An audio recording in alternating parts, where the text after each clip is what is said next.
ओम अज्ञानतिमिरान्धस्य ज्ञानाञ्जनशलाकया चक्षुरोन्मीलितं येन तस्मै श्रीगुरवे नमः। नमो विष्णुपादाय कृष्णप्रेष्ठाय भूतले श्रीमते भक्तिवेदान्त स्वामिन् इति नामिने। नमस्ते सारस्वते देवे गौरवाणी प्रचारिणे निर्विशेष शून्यवादी पाश्चात्य देशतारिणे। वाञ्छाकल्पतरुभ्यश्च कृपा सिन्धुभ्येव च पतितानां पावनेभ्यो वैष्णवेभ्यो नमो नमः। जय श्री कृष्ण चैतन्य प्रभु नित्यानंद श्री अद्वैत गदाधर श्रीवास आदि गौर भक्त वृंद। हरे कृष्णा कृष्णा कृष्णा हरे हरे, हरे राम राम राम हरे हरे। हरे कृष्णा।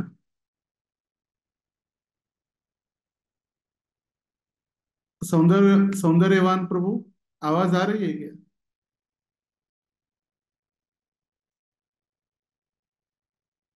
हरे कृष्ण। तो सभी भक्तों का स्वागत है आज के इस प्रातःकालीन जपा टॉक में। तो पिछली बार हमने जो विषय प्रारंभ किया था पिछले हफ्ते, कि जब भक्ति देवी का प्राकट्य हमारे हृदय में होता है तो वस्तुतः क्या उसका अनुभव या किस प्रकार से हम अनुभूति करते हैं। तो पिछले बार हमने जो 15 अलग अलग मुद्दों के ऊपर चर्चा की थी, या अलग अलग 15 पॉइंट्स जो हम डिस्कस किए थे, उसको एक बार हम पढ़ेंगे सिर्फ, और उसके बाद जो आगे के डिस्कशन पॉइंट है या आगे के जितने पॉइंट्स बचे हुए थे उसका हम डिटेल में आज चर्चा करने का प्रयास करेंगे।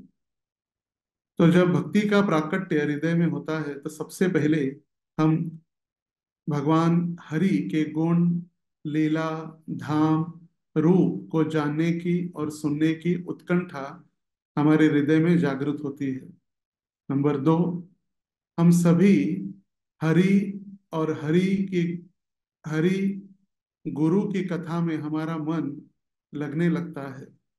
नंबर 3, हम जब संकीर्तन करते हैं तो संकीर्तन में हमारा मन लगने लगता है, और जब भी कोई हम सेवा करते हैं तो उस समय हम भगवान के वैष्णव भजन, कोई गीत या भगवान के अलग अलग स्तुतियों के जो पद या श्लोक है उनकी स्फुरतता, या ये श्लोक या गीत अपने आप हमारे मुख से निकलना प्रारंभ होता है।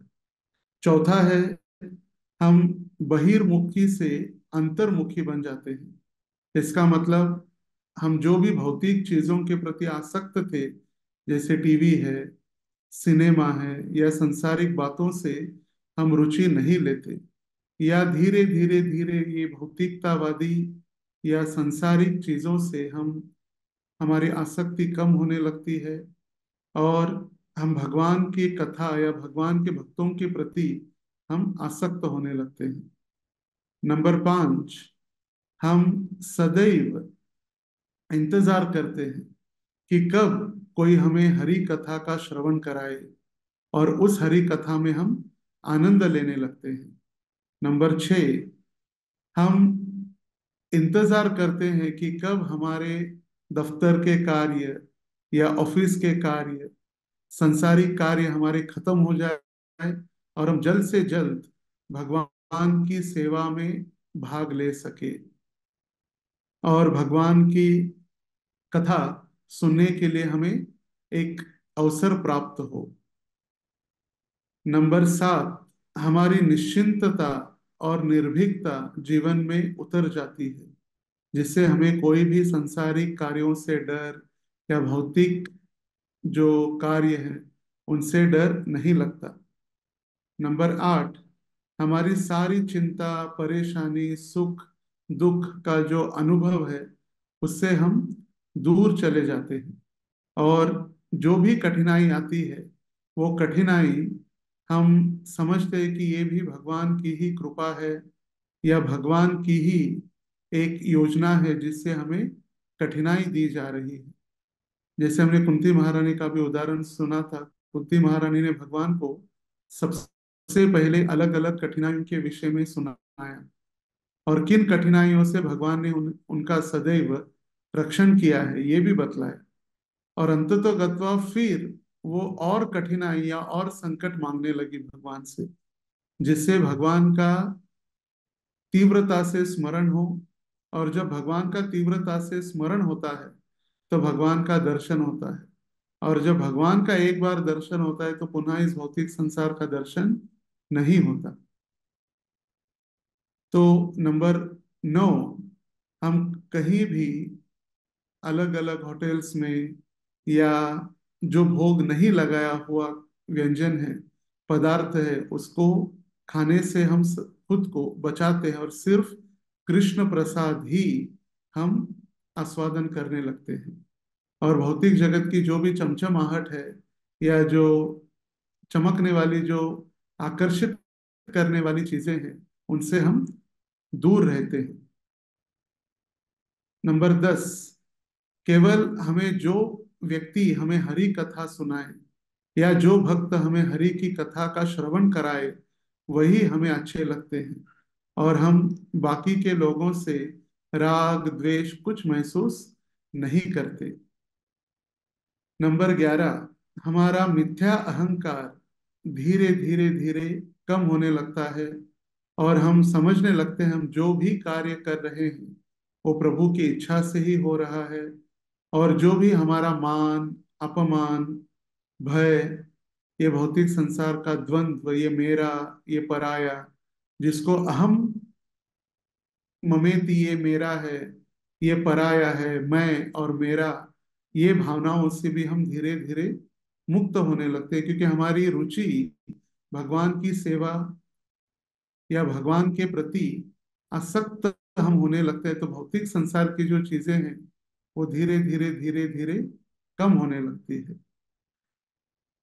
नंबर 12, हम सभी का कल्याण सोचने लगते हैं, चाहे वो हमारा मित्र हो या शत्रु हो।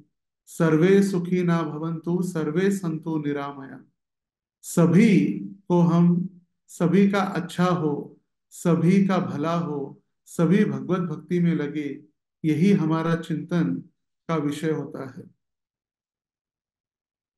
नंबर 13, दुनिया की चकाचौंध हमें नहीं लुभा पाती। फिर जो भी भौतिक संसार का जो आकर्षण है या जो अट्रैक्शन है, जो अलग अलग एडवर्टाइजमेंट के द्वारा इस भौतिक संसार में हमें आकर्षित करने का प्रयास किया जाता है, उससे भी हम बचना प्रारंभ करते हैं।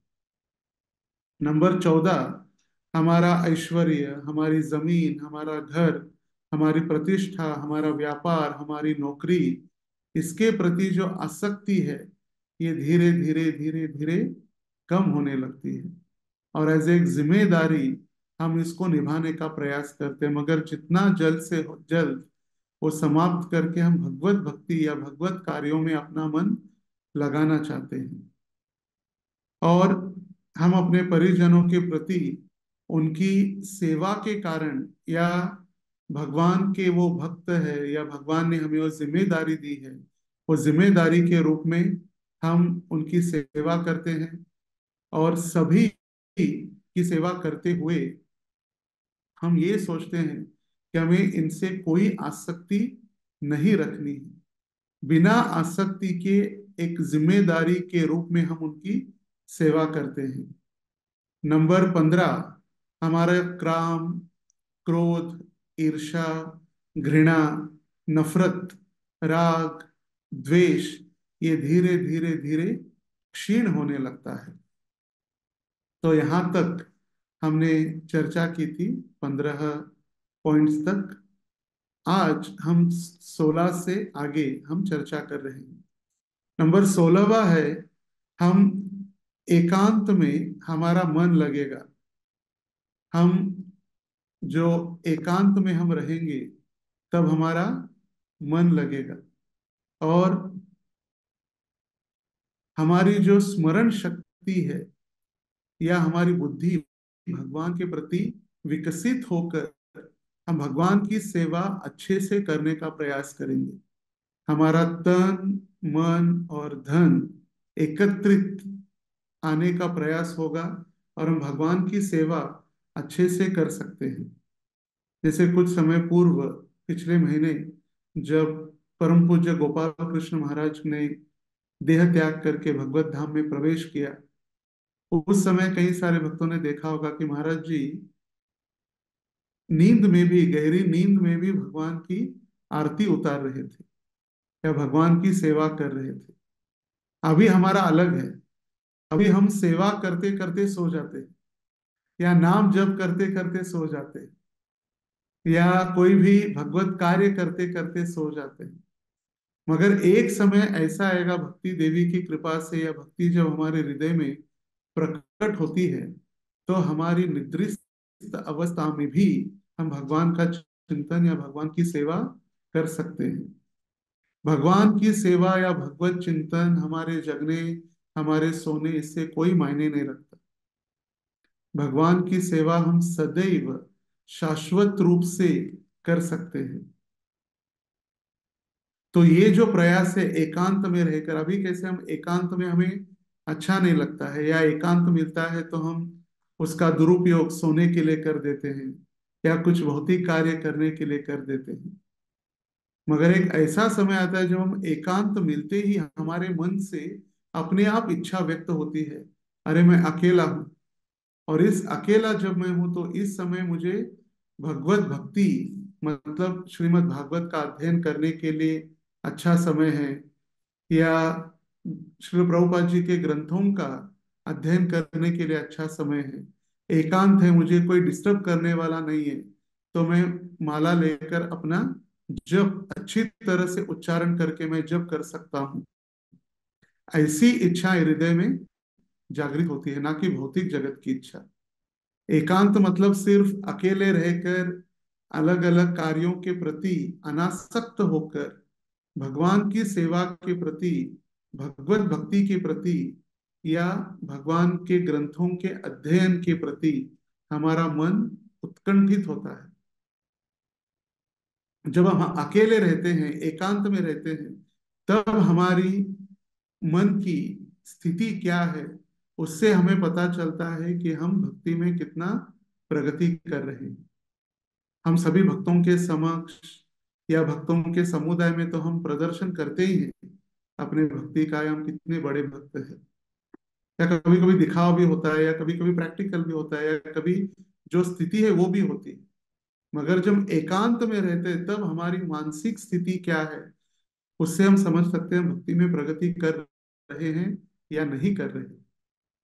जब हम एकांत में रहते हैं तब हमारा मानसिक कार्य या मन हमें क्या कह रहा है। एकांत में है तब हमें सोने के लिए कह रहा है, या भौतिक कार्यों के प्रति वो मन हमारा लेकर जा रहा है, या हमें आध्यात्मिक चीजों के प्रति वो हमें ले जा रहा है।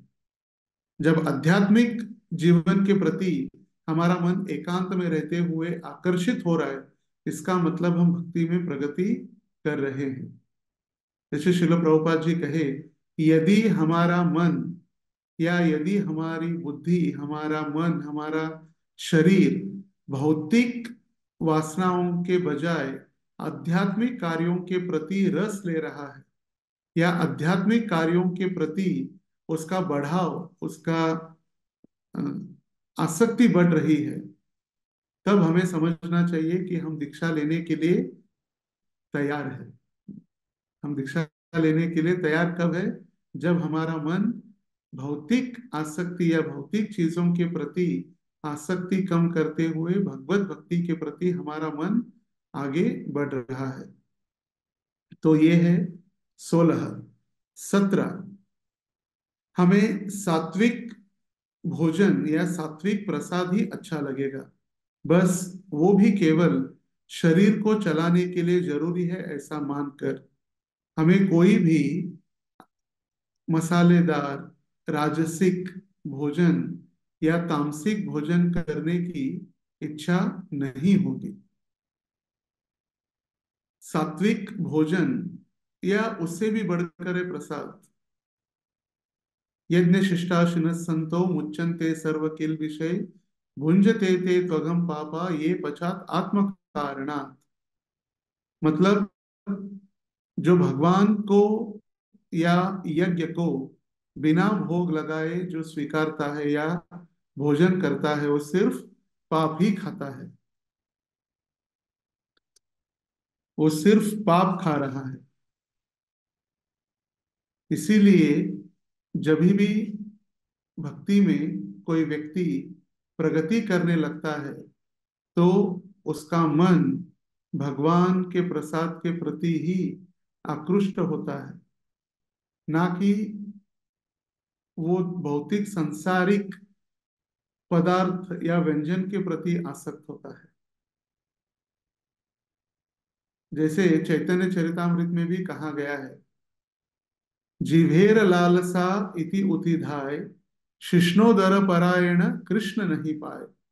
हम संसारिक इस जिह्वा या इस जीव की इच्छा पूर्ति करने के लिए हम भाग दौड़ संसार भर में करते हैं, मगर यदि उस जीव को संतुष्ट करने के लिए हम संसारिक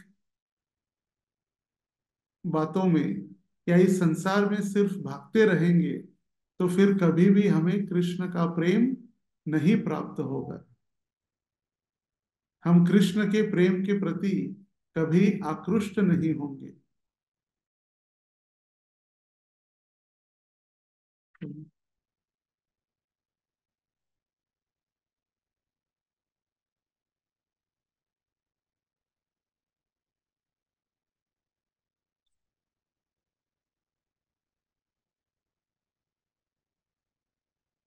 नंबर 18।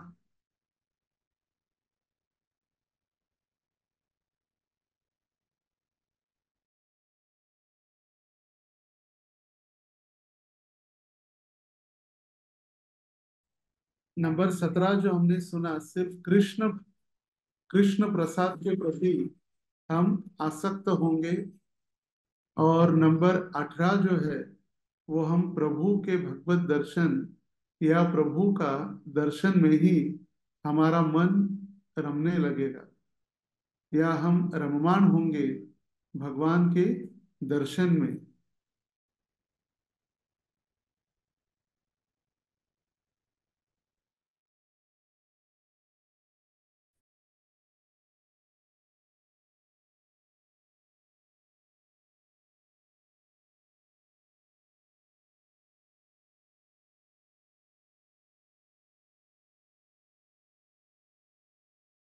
हम भगवत स्वरूप या भगवान का जो सुंदर रूप है, श्री विग्रहों का दर्शन करने में हमारी आंखें लालायित रहेंगी।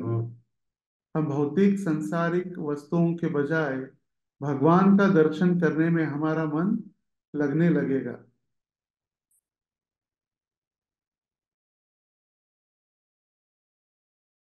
हरे हरे, हरे कृष्णा कृष्णा कृष्णा हरे हरे, हरे राम राम राम हरे हरे, हरे कृष्णा कृष्णा कृष्ण।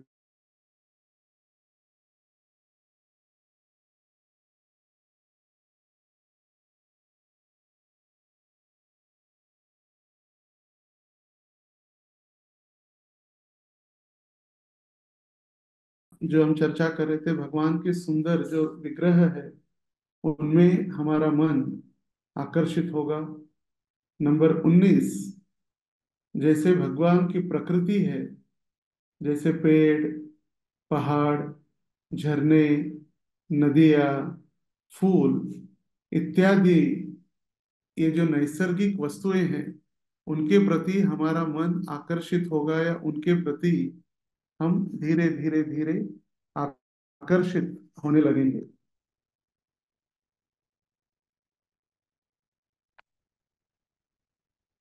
नंबर 20, ब्रजधाम या गुरु के द्वारा प्रभु दत्त देश, जिसको हम मंदिर कहते हैं, वहां पर धाम वास करने के लिए हमारा मन इच्छा करेगा और हम बारंबार धाम के प्रति आकृष्ट होना प्रारंभ करेंगे।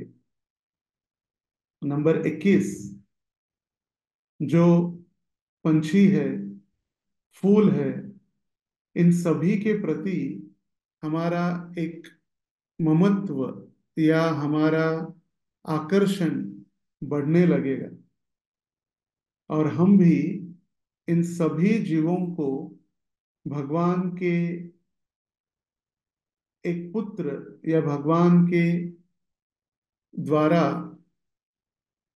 ये तैयार किए गए जितने भी 84 लाख प्रकार की योनियां हैं, उनके प्रति हम कभी भी हिंसक नहीं बनेंगे। हम कभी भी उनके प्रति हिंसक नहीं बनेंगे। अहम बीजः प्रदपिता। हम ये सोचने लगेंगे कि ये भगवान के पुत्र है या भगवान की संतान है, और ये सभी के प्रति हमारा प्रेम उत्पन्न होते रहेगा। जैसे कहते हैं हम दया धर्म का मूल है। हम सभी के प्रति दयावान होते जाएंगे। हम कभी भी कोई भी किसी भी परिस्थिति में हम किसी जीव को कष्ट नहीं पहुंचाना चाहेंगे। तो इंटरनेट थोड़ा इश्यू होने के कारण हम पुनः एक बार बताएंगे। 17वां जो पॉइंट था, 17वां, जो हम सात्विक भोजन या सिर्फ कृष्ण प्रसाद के प्रति हमारा मन लगेगा।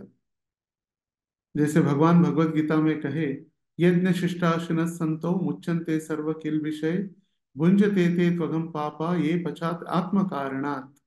भगवत भक्त व संसारिक व्यंजन के प्रति आसक्त न होकर भगवान के प्रसाद के प्रति उनका मन सिर्फ आसक्त होता है, जिससे हम हमारी जिह्वा को नियंत्रित करते हैं। जो जिह्वा इस संसार में इतनी दुस्तर है कि उसको नियंत्रण करने के लिए ही भगवान दयालु होकर कृष्ण बोलो दयामय कोरी बारे जिह्वा जय, इस जिह्वा को विजय प्राप्त करने के लिए ही कृष्ण ने हमें, ये कृष्ण का प्रसाद हमें प्रदान किया है। नंबर 18, हम भगवान के सुंदर रूप या भगवान के जो श्री विग्रह है उनके प्रति हमारा मन बढ़ते रहेगा, या उनके दर्शन करने के लिए हमारा मन लालायित रहेगा। नंबर 19, जैसे प्रकृति में पेड़ पहाड़ झरने नदियां, ऐसे निसर्ग की ओर हमारा मन बढ़ते जाएगा, ना कि बड़े बड़े सीमेंट के जंगल। सीमेंट के जंगल में से ज्यादा जब हम धाम जाते हैं या निसर्ग की ओर जाते हैं, तो हमारा मन इस निसर्ग के प्रति आकर्षित होगा। जैसे एक व्यक्ति आराम से एक तालाब के पास बैठकर आराम कर रहा था, तो एक व्यक्ति, एक व्यापारी वहां से गुजर रहा था। उसने कहा, अरे कुछ काम धंधा नहीं है क्या, यहाँ पर बैठ के टाइम पास कर रहे हो, जाओ कुछ काम धंधा करो। तो उस व्यक्ति ने पूछा, काम धंधा करने से क्या होगा? बोले पैसे मिलेंगे। बोले पैसे से क्या होगा? आप घर बना सकते हैं, गाड़ी खरीद कर सकते हैं। उससे क्या होगा? बोले आपको बहुत अच्छे से इस संसार का भोग करने के साधन प्राप्त होंगे, आप संसार में अच्छी तरह से आनंद ले सकते हैं। फिर क्या होगा? इतना सारा काम करने पर गाड़ी घर बंगला सब कुछ प्राप्त होगा, तो आप विवाह कर सकते हैं। तो क्या होगा? बोले आप संसार का आनंद ले सकते हैं। फिर क्या होगा? फिर इतना सब करने के बाद जब सारा ठीक हो जाएगा, तो एक दिन आप आराम से बैठ एक स्थान पर बैठकर आराम कर सकते हैं। तो उस व्यक्ति ने कहा, मैं तो अभी भी आराम ही कर रहा हूँ।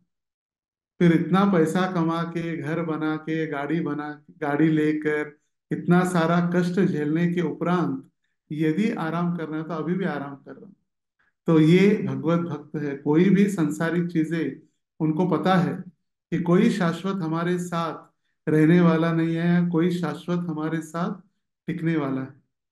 ये सारी अशाश्वत चीजें ही है। तो उसके प्रति अनासक्त होकर वो अपनी जिम्मेदारी निभाते हैं। नंबर 20, ब्रजधाम या प्रभु दत्त देश, गुरु के द्वारा दिए गए मंदिर जिनको कहा गया प्रभु दत्त देश। श्रील प्रभुपाद और वर्तमान आचार्यों के द्वारा हमारे सभी शहर में, सभी गांवों में मंदिरों की स्थापना हुई। और श्रील प्रभुपाद जी कहा करते थे, ये जो मंदिर है, they are not different than Vaikuntha. मेरे सारे मंदिर वैकुंठ है। वहां पर जाकर हम भगवान की भक्ति की शुभारंभ या भक्तिमय कार्य हम कर सकते हैं। श्रील प्रभुपाद जी कहे, ये सारे मंदिर आध्यात्मिक स्पिरिचुअल एम्बसीज है। एम्बसी मतलब दूतावास। जब हमें कहीं पाश्चिमात्य देश में जाना होता है, या भारत देश छोड़कर हमें दूसरे देशों में, चाइना, अमेरिका, यूरोप देशों में जब जाते हैं, तो वहां पर जाने के लिए भारत में उनके उनके देश की एक एम्बसी है, दूतावास। तो यदि यूरोप जाना है तो यूरोप की एम्बसी में जाना होता है, और वहां पर हमें सारे हमारे दस्तावेज, हमारी आईडी, हमारा प्रूफ देकर हम वहां क्यों जा रहे हैं, किस लिए जा रहे हो, सारा बताने के बाद वो अनुमति देते हैं उस देश में जाने के लिए। और उनका सबसे महत्वपूर्ण चिंता होता है कि वो वापस आए, वहां पर जाकर न बसे या वहां पर जाके छुप न जाए। तो ये एम्बेसी मतलब उस देश में जाने के लिए अनुमति देने का एक दफ्तर है। उसी प्रकार भगवत धाम जाने के लिए जो अनुमति लगेगी, या गोलोक धाम जाने के लिए जो अनुमति चाहिए, वो शिल प्रभुपाद जी के इस्कॉन मंदिर ये एम्बेसी है, स्पिरिचुअल एम्बेसी।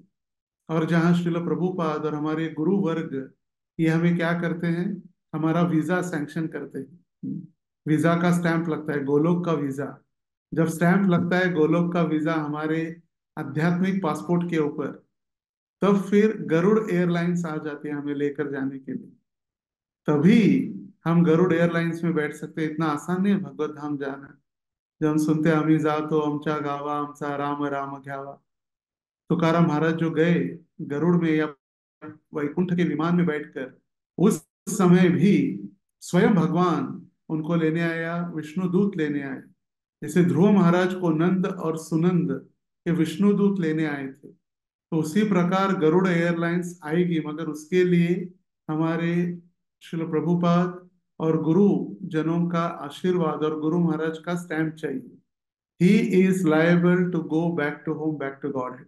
गरुड़ एयरलाइंस में जाने के लिए, या गोलोक धाम में प्रवेश करने के लिए, या गोलोक नामक देश में जाने के लिए ये स्टैंप देते हैं या अनुमति देते हैं। मगर वो ऐसा देश है या भगवान की ऐसी कृपा है, वहां पर जाने के बाद आने की कोई आवश्यकता नहीं है। वहीं पर भगवान इतने दयालु है कि सभी आने वाले सभी समय तक, अनादि काल तक भगवान के, हम शाश्वत समय तक भगवान के साथ ही रह सकते हैं। न तद्भासयते सूर्यो न शशांको न पावकः, यत् गत्वा न निवर्तन्ते तद्धाम परमं मम। ऐसा भगवान का धाम जहां पर सूर्य और चंद्र की शीतलता या प्रकाश की कोई आवश्यकता नहीं है। भगवान का धाम स्वयं प्रकाशित है। और एक बार ऐसे धाम में हम चले जाते हैं तो पुनः इस भौतिक संसार में आने की कोई आवश्यकता नहीं है। तो ऐसे एम्बसी जो व्रज धाम, मायापुर धाम, जगन्नाथपुरी, भू वैकुंठ पंढरपुर धाम, इस्कॉन मंदिर के प्रति हमारा प्रेम, आकर्षण बढ़कर हम ऐसे धाम में जाकर धाम सेवा करने का हम प्रयास करते हैं। नंबर 21, पंछी, फूल, पक्षी, इन सभी को देखकर हम भगवान की लीलाओं का स्मरण करने लगते हैं। जैसे मयूर को देखते हैं तो, जैसे भागवत में वेणु गीत में वर्णन किया गया है, मयूर नृत्य गीतम, भगवान कैसे मयूर के साथ कंपटीशन करते थे, डांस कंपटीशन मोर के साथ। और जब मयूर हार गया डांस कंपटीशन में, तो मयूर ने या उस मोर ने अपना मोर पंख भगवान को अर्पण किया हो। उन्होंने कहा क्या है हमारे पास, ये मोर पंख ही हम अर्पण कर रहे हैं। तो उनके प्रेम का प्रतीक समझकर भगवान ने हर रोज उसको अपने मुकुट में डाल दिया, या सर पर भगवान अपना मोर पंख शिखी पीछ धारण कर रहे हैं। बरहा पीडम नटवर वपुः, कर्णयो कर्णिकारं, बिभ्रद्भासान् कनककपिशं, वैजयन्तीं च मालान्, रन्ध्रान् वेणोरधरसुतयः, स्फुरयन् गोपवृन्दैर्, वृन्दारण्यं स्वपदरमणं, प्राविशत् गीतकीर्ति। भागवत के 21वें स्कंद, भागवत के दशम स्कंद के 21वां अध्याय वेणु गीत श्लोक संख्या 5 में सुखदेव गोस्वामी वर्णन कर रहे हैं भगवान कैसे, भगवान की सुंदरता।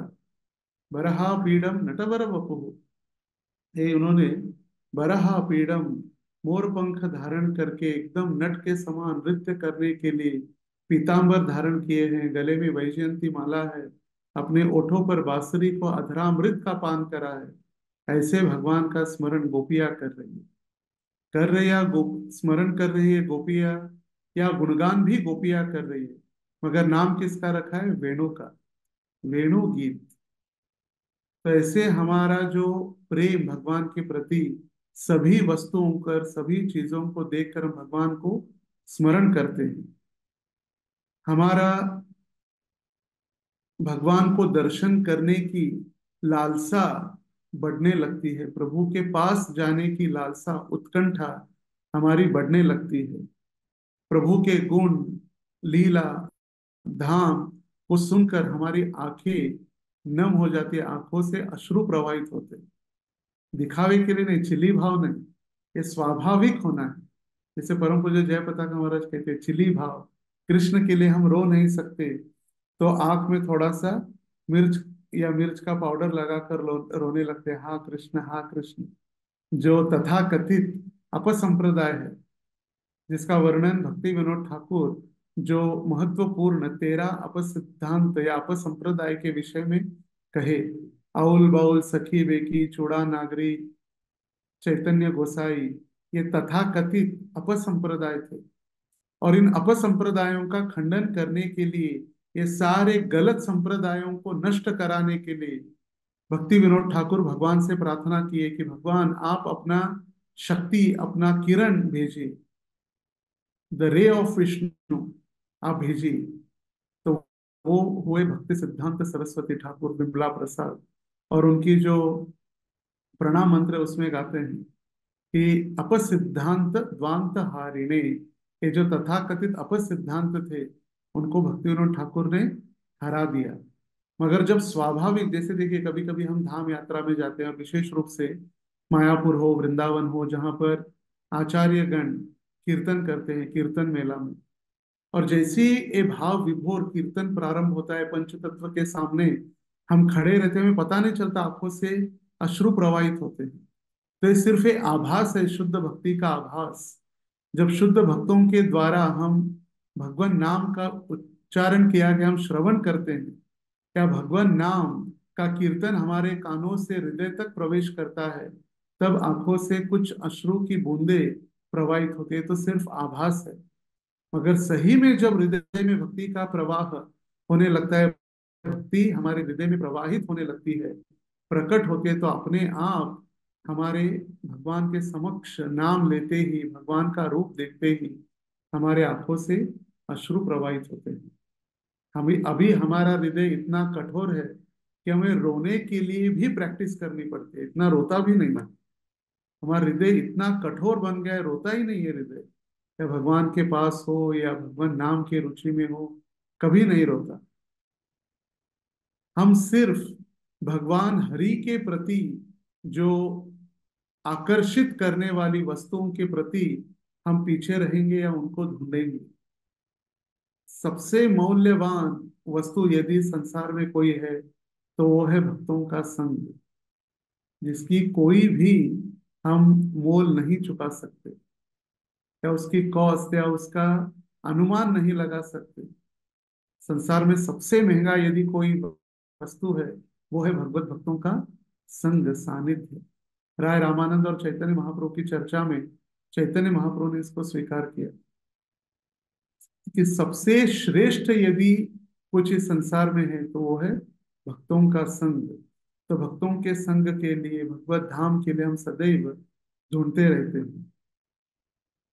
हर समय हमें इंतजार रहता है कि कब भगवत भक्त हमें दर्शन देंगे, कब हमें गले लगाएंगे। हम भगवान के दर्शन के लिए सदैव लालायित रह जाते हैं कि भगवान कब हमें दर्शन देते हैं। तो ये 21 प्रकार के अलग अलग हमने जो महत्वपूर्ण पॉइंट्स डिस्कस किए, जो हमारे भक्ति हृदय में प्रकट होने के बाद एग्जैक्टली होता क्या है। तो सार रूप में देखते हैं, उसी तरह जैसे एक प्रेमिका एक दूसरे को पाने का सपना लिए इंतजार करते रहते हैं, इसके बाद गुरु कृपा से कुछ इस तरह लक्षण प्रकट होंगे। जब भक्ति हृदय में प्रकट होते थे, जो प्रभुपाद उदाहरण देते हैं, एक जो प्रेयसी है अपने प्रियकर को मिलने के लिए सारे कार्य बहुत अच्छे से वो संपन्न कर रही है। अपने घर के सारे कार्य, चाहे वो रसोई हो, सफाई हो, सभी कार्य समाप्त कर रही है और जिम्मेदारी से पूर्णतः वो कार्यों को निभा रही है। क्यों? क्योंकि उसका चिंतन है कि वो अपने प्रिय कर को मिलना चाहती है। तो हम भी इस भौतिक संसार में रहते, तो हमारे भी सारे कार्य जिम्मेदारी के साथ, प्रामाणिकता के साथ और पूरी तरह अच्छी तरह से हमें कार्य निभाने हैं। मगर हमारा चिंतन क्या होना चाहिए? कृष्ण के प्राप्ति का चिंतन, या भगवत धाम जाने का चिंतन होना चाहिए। और इस प्रकार गुरु और कृष्ण की कृपा से जब गुरु का आशीर्वाद हमें प्राप्त होता है, भक्ति प्रकट होती है, तो गुरु के आशीर्वाद से फिर जब हम एकांत में हमारा भजन साधन करते हैं, तो गर्म अश्रु प्रवाह हमारे आंखों से प्रारंभ होता है। तो गुरु के कृपा से हमारी भक्ति हमारे हृदय में प्रकट होती है। ब्रह्मांड भ्रमिते कोनो भाग्यवान जीव, गुरु कृष्ण प्रसादे पाए भक्ति लता बीज। तो बीज प्राप्त होता है कृष्ण की कृपा से और गुरु के कृपा से। मगर गुरु हमें भक्ति में प्रगति करने के लिए जो मार्गदर्शन करते हैं, और उनके मार्गदर्शन में यदि हम पूरी तरह से भक्ति करने का प्रयास करेंगे, अच्छी तरह से शुद्ध भक्ति करने का प्रयास करेंगे, तो निश्चित रूप से जब वो शुद्ध भक्ति हमें प्राप्त होगी, हमारी आंखों से मूसलाधार वर्षा प्रारंभ होगी। नयनम गलदश्रुधारया वदनम गदगद हृदया गिरा। पहला लक्षण, हमारे स्वर कंपित होने लगेंगे। हम रा तो बोल पाएंगे, मगर धा बोलने के लिए कठिन उत्पन्न होगा। भगवान का नामोच्चारण, हमारा कंठ गदगद होने लगेगा। गर्मी हो या सर्दी हो, सर्दी हो या गर्मी हो, इन तथाकथित भौतिक वातावरण से हमें कुछ कष्ट नहीं होगा। ये जो अलग अलग वातावरण में बदलाव होते हैं, सर्दी, गर्मी, बारिश, इससे कोई हमें फर्क नहीं पड़ेगा। सदैव हमारा मन कृष्ण के प्रति, भगवान नाम के प्रति आसक्त रहेगा। हमारे हृदय में अष्ट सात्विक विकार प्रकट होने लगेंगे अंततोगत्वा। पर उसके लिए हमें क्या करना होगा? हृदय से जो हमें आदेश दिए गए हैं, उन आदेशों का पालन करना होगा। वैदिक भक्ति का हमें पालन करना होगा। ये करना है, ये नहीं करना है। फिर रागानुगा भक्ति उत्पन्न होगी हमारे हृदय में। रागानुगा भक्ति मतलब स्वाभाविक प्रेम, डर के मारे नहीं। हमें दीक्षा चाहिए इसीलिए 108 दिन जूम अटेंड करना है, नहीं। या मंगल आरती में लेट पहुंचेंगे तो हरे कृष्ण महामंत्र लिखने होगा, नहीं। स्वाभाविक प्रेम उत्पन्न होगा। कब भगवान हमें दर्शन देंगे, कब मैं भगवान का दर्शन कर सकूं, ये लालायित, ये लोभ उत्पन्न होगा भगवान के प्रति। और फिर हम भाव भक्ति के स्तर तक धीरे धीरे श्रद्धा से प्रेम तक जो सोपान बताए गए हैं, आदौ श्रद्धा तथा साधु संग वचन क्रिया अनर्थ निवृत्ति स्यात्, ये जो रूप गोस्वामी भक्ति रसामृत सिंधु में वर्णन किए, उस प्रकार हम धीरे धीरे धीरे धीरे भक्ति में प्रगति कर सकते हैं। मगर अभी जो हम भक्ति कर रहे हैं वो है विधि और विधान के अनुसार हम भक्ति कर रहे हैं, वैदिक भक्ति। और वैदिक भक्ति में हमें ध्यान पूर्वक जो हमें बताया गया है उसका हमें पालन करना महत्वपूर्ण है। तो बहुत बहुत धन्यवाद सभी भक्तों का। हरे कृष्णा कृष्णा कृष्णा हरे हरे, हरे राम राम राम हरे हरे।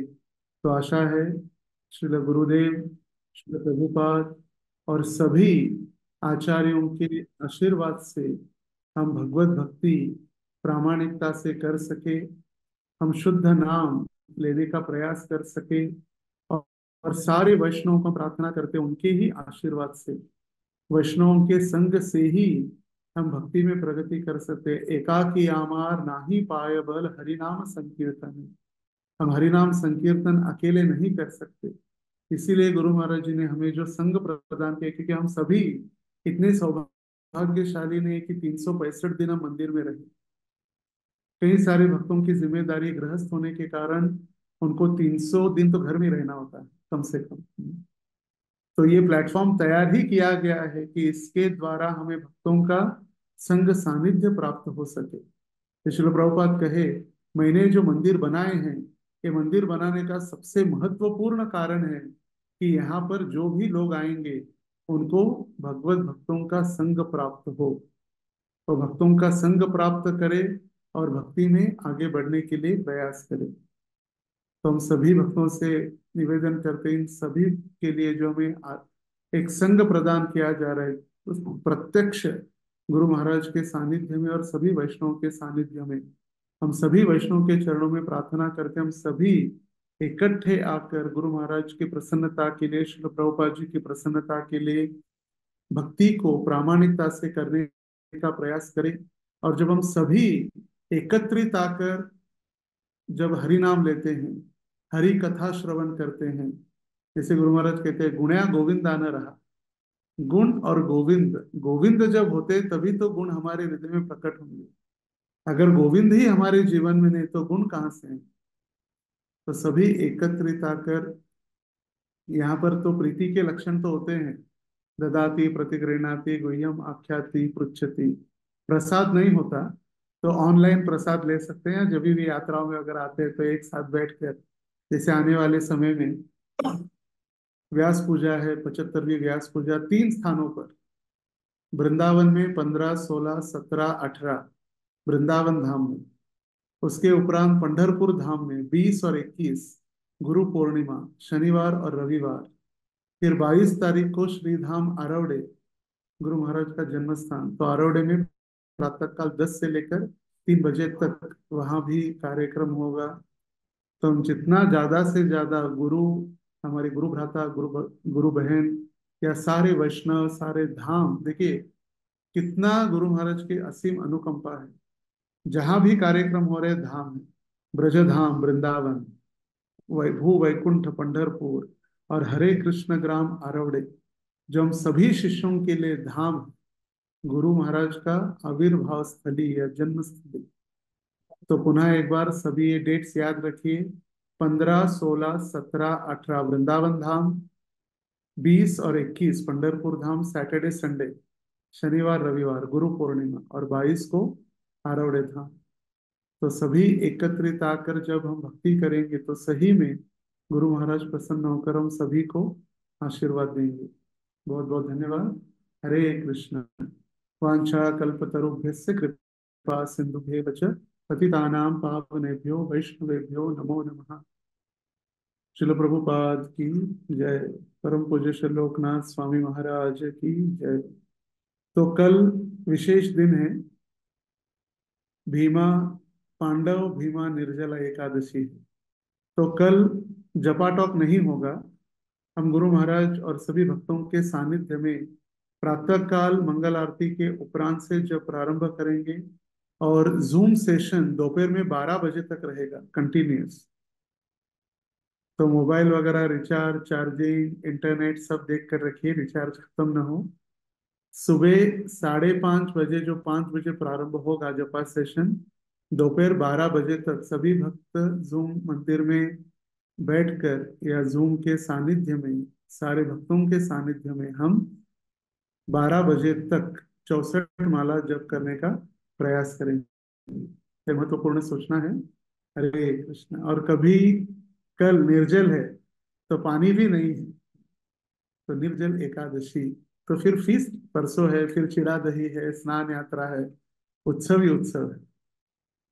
तो कल जपा टॉक नहीं होगा, और द्वादशी के दिन अ, कोई भक्तों के द्वारा जपा टॉक होगा, और गुरुवार को गुरु महाराज के द्वारा पुनः जपा टॉक का संग सानिध्य हमें प्राप्त होगा। तो बहुत बहुत धन्यवाद। तो पुनः कल परम पूज्य लोकनाथ स्वामी गुरु महाराज जी के साथ और सभी भक्तों के साथ जप के लिए एकत्रित होंगे। हरे कृष्ण।